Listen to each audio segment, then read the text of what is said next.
The year's 1990. A defective Hubble telescope was launched into orbit. A bifurcated Germany was reunited, and the famed Muppeteer, Jim Henson, was dead.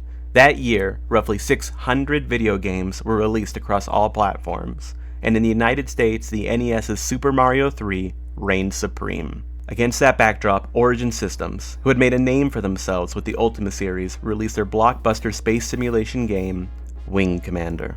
Wing Commander was sold as a cinematic adventure, a game that finally delivered a realistic, tactile space combat experience that kids in the 80s had been craving since Luke Skywalker destroyed the Death Star.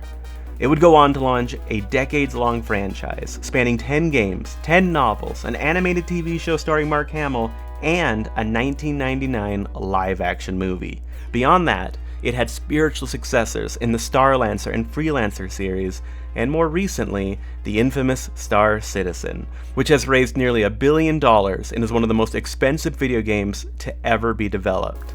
To be just a tiny bit fair to Star Citizen, Wing Commander itself was rather expensive for its time. Allegedly, it was 5 times more expensive to create than most of its contemporaries, and that its success raised the bar for the entire industry. This resulted in games becoming more expensive to develop, with developers taking less chances, not unlike AAA gaming today. Wing Commander won awards, was included in all kinds of best game lists, was clearly, as I've outlined, a titan for its time. But that's not the game I'm here to talk about. It's, frankly, not even a game I've played. I was vaguely aware that that game existed, some old artifact from the past that had influenced a few things in my glorious future, like Starlancer for the Dreamcast, or that odd Freddie Prinze Jr. movie I saw in my early teens. But that's it, until about a month ago, when I saw the Super Nintendo port of Wing Commander and decided, on a lark, to try it out. So, yes, instead of the original game, I'm going to talk to you about the Super Nintendo port of Wing Commander that was released on February 1993 by Mindscape. When I first launched Wing Commander, it was this very screen that sold me on playing it. There are lots of games, many to their credit, that jump right into the action and never stop. One mission after the other, bam, bam, bam. But I recognized this screen for what it was, an attempt at immersion, at simulation, at drawing the player into the world and making it that much more real. I knew I'd be returning here. I knew I'd interact with these characters. I knew it would make me care. That's not to say it's anything unique. There are loads of games today with hub worlds or camps or something similar, the in-between places where you run around and interact with characters to get their opinions on what is going on. But it tells me that this game is more than just a sequence of missions slapped on top of each other like a bunch of wet pancakes at Denny's. It tells me that someone put in the effort to make this an experience. This effort at immersion is also why I wasn't surprised, but still delighted, when I witnessed the elaborate funeral held for my character when they died, or the fancy medal ceremony that made me feel like Luke Skywalker at the end of A New Hope, or even how mission outcomes would affect the rest of the game.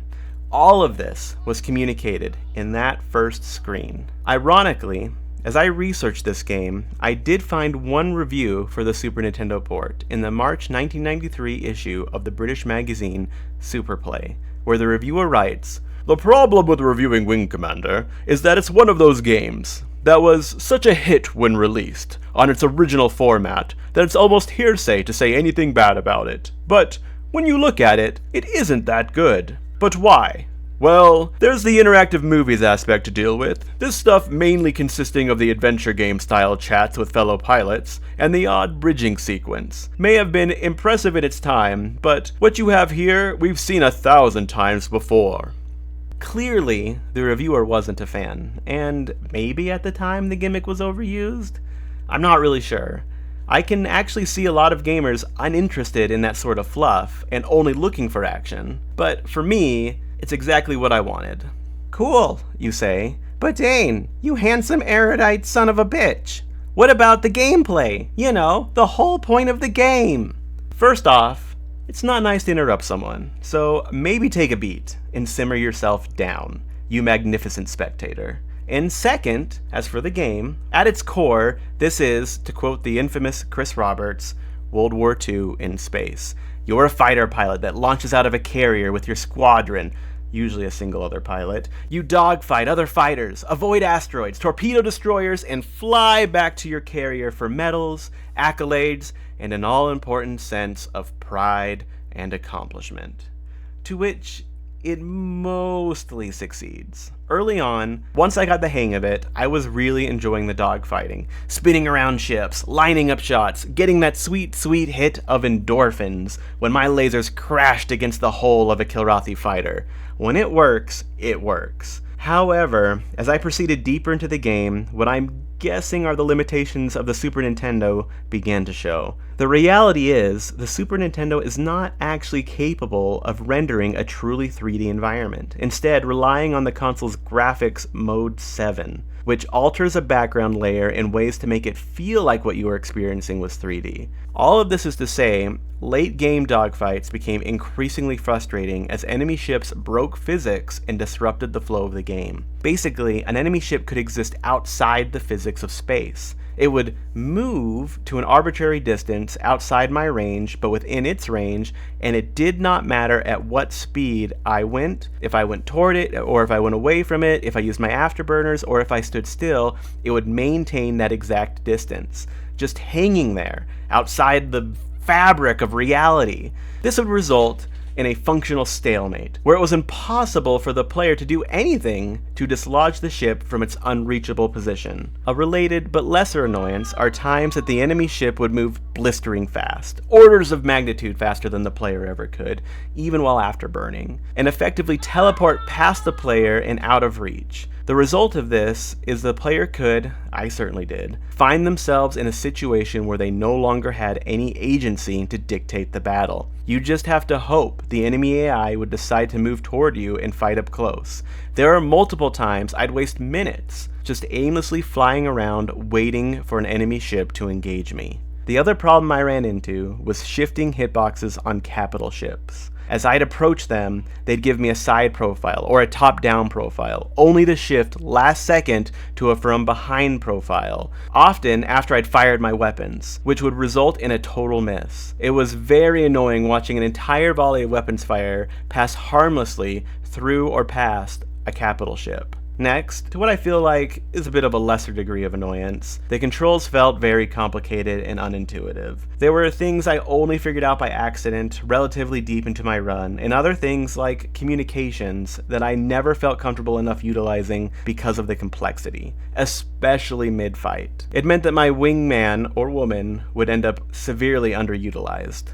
I should mention that the Super Nintendo did no favors to the game's soundtrack. I've read a lot of praise for the original game's track, but the version they jammed into that Nintendo cartridge became borderline painful toward the end of the game. Finally, after all the praise I gave for the immersive elements of the game, the ending, and I got the good ending, thank you very much, was incredibly underwhelming. I was told I did a good job and that there would be a party later, which I did not get to attend. And then I got maybe a single slide telling me, good job. I don't know if they just ran out of storage at the end or something, but it felt like they put more effort into my many funerals than they did into the game's epilogue. I was pissed. I know there are many missions and conversations I did not experience, and even a bad ending waiting for me deeper in that cartridge. If you asked me halfway through my playthrough if I'd be willing to go back and try them out, I would have said absolutely. But the fighter physics jank just got worse and worse toward the end, and now I can't say I look forward to replaying it. Maybe I'll try the secret missions out on the PC. Maybe that'll be a better experience for me. And if anyone wants to watch that video, maybe I'll tell you about it. But until next time, I'm Dane, and thanks for watching. He is bold as he is tall. We will fight. We are the ice and grim. We are vain to Yodel Dane.